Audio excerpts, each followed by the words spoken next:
I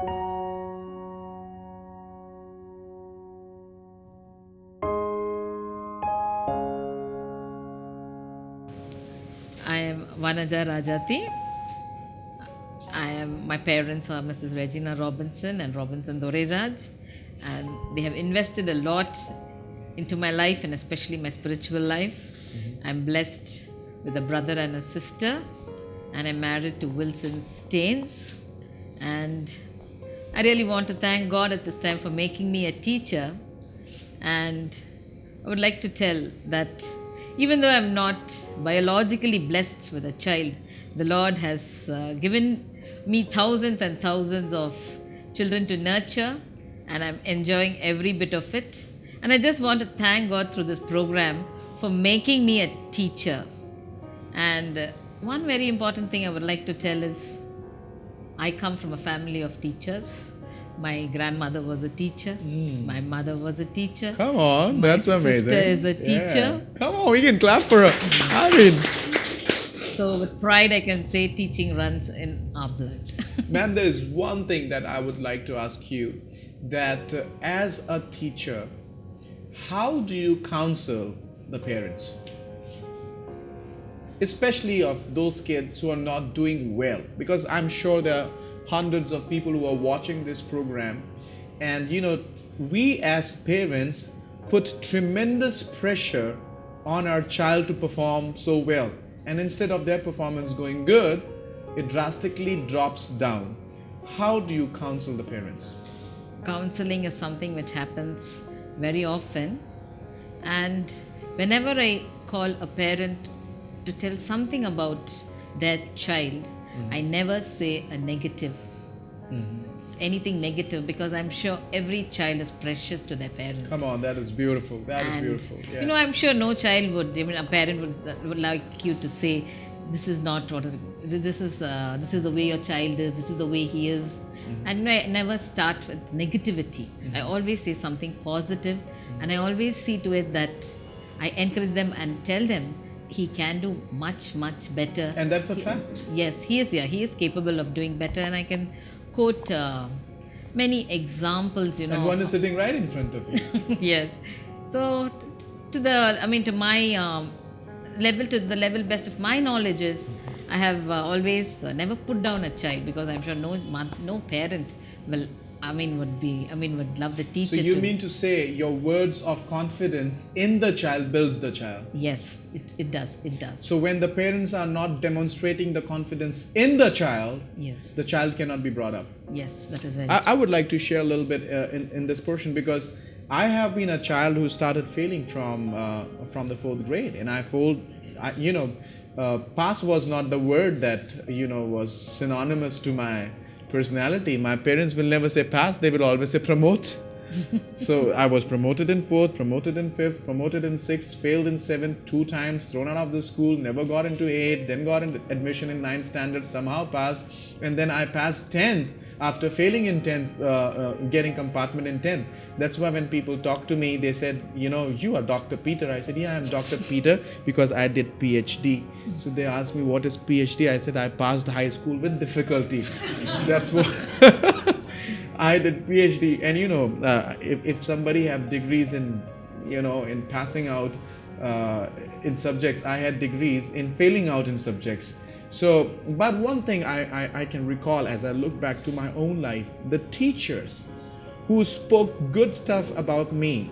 I can recall 2 teachers. One is Christy sir, and another teacher that I had he was a Christian teacher. And another teacher that I had was Anita Bua. We call her Anita Bua. She was also the part of a church, and they would always say, Peter, God has called you for something big. Peter, God has called you for something big. And I used to think, what in the world is she telling me all the time? Peter, God has called you for something big. I failed in 4th, failed in 5th, got promoted in 4th and 5th and 6th and 7th, failed, thrown out of the school after a year. That was my history. But the words of that teacher really was so powerful, and that builded me up. So I believe everything that you're saying, that the words of a teacher Yes. can either make a student Power it has. or break a student. Yes, very true. So what advice would you give to the parents at school? Sometimes the teachers are all for the kids. But what advice do you want to give to a to our parents back at home. You build them, but they destroy them back at home. Might be they're saying, "Oh, you're good for nothing, good for nothing." What is your response to that when you find a parent who is always criticizing a child? All that I would tell the parents is home is the first school of the child. And I feel, looking at the children, the way they behave, love is lacking in many homes. Children are not given that real love that they need from their parents. And parents need to spend a lot of time knowing about the child. Time is a factor. Yes, taking time for the children. Nowadays, our parents are so money minded, that work, and they do not have the time. And I think so, as parents, they need to spend quality time with their children. I think few of the schools, among one is Clarence School, they really take a proper note of this during the time of admission, and they make sure that who all are working in which all companies they are working in, whether they really spend time with the kids or not. When I was interviewed in a Clarence School as a parent, I had one of the principal, her name is Moses ma'am, and when you talk about her, parents are afraid and kids love her because she would be so bang on to that point. She would say, "Do you have time enough to spend with your child? Do you have time?" And she insisted that time is a factor. Yes. So you are saying for the parents that the time is important. Yes. And what else? And I think parents, should demonstrate high moral principles in their lives. And especially when it comes to a Christian home, I feel that the fear of God must be visible in all the parents, and in this generation in which they're bringing up the children, the devil is just waiting to trap our children.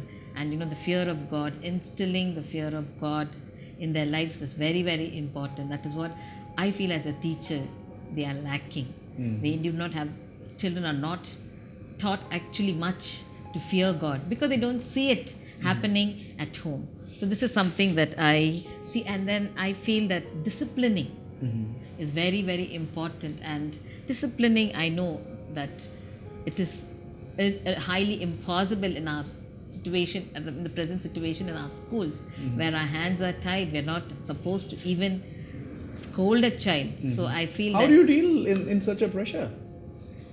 I mean, you can't scold a child.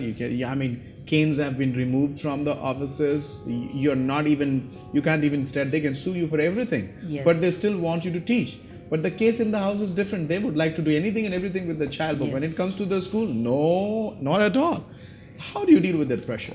Yes, so actually I adopt different kinds of means to punish the child. Exactly, not punishing, to allow them to or know. modify the Yes, behavior. yeah. All right. So I remember just 2 days back, this child is in the 10th standard, and in my particular class, the child was really troubling all the teachers. So I said, I think so it's high time.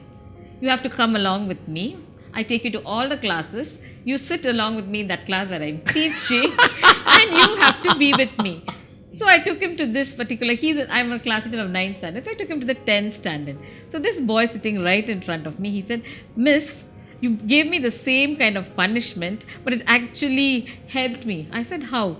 He said, in the 8th standard he was with me, and I did the same punishment they are very intelligent, these two boys. So I said, "You come along with me." I took him to the 9th standard. The only thing was that he was using his intelligence in a wrong place. Wrong place, yes. So you were reinforcing his intelligence. So what he was trying to tell me, miss, miss, because you punished me like that, Inchcape Rock was a poem that we had to do in 9th standard. But I was with you in 8th standard when you punished me. I got to know the Inchcape Rock well ahead of all the other children. So that really, so we have to, adopt different means, so that to teach the kids. teach the kids to, we can't hit them, we cannot scold them, and I think. If I have to conclude this, you can say that scolding is not all the time necessary. Yes. There are loving ways in which you can correct the child, to which the child responds. And one thing that you said, love is the key, and honoring the child is the key. Yes. Can we put our hands together for Vanaja ma'am? Thank you so much, Vanaja ma'am, for being on the Power of God's Heads. We really appreciate your time that you took to come here. God bless you. I just want to encourage the teachers watching this particular episode. I want to encourage them from 1 Corinthians chapter 15 and the last verse, verse 58. Therefore, my dear brothers and sisters, stand firm. Let nothing move you. Always give yourselves fully to the work of the Lord, because you know that your labor in the Lord is not in vain. Come on, people. That's so wonderful. God bless you. Thank you so much.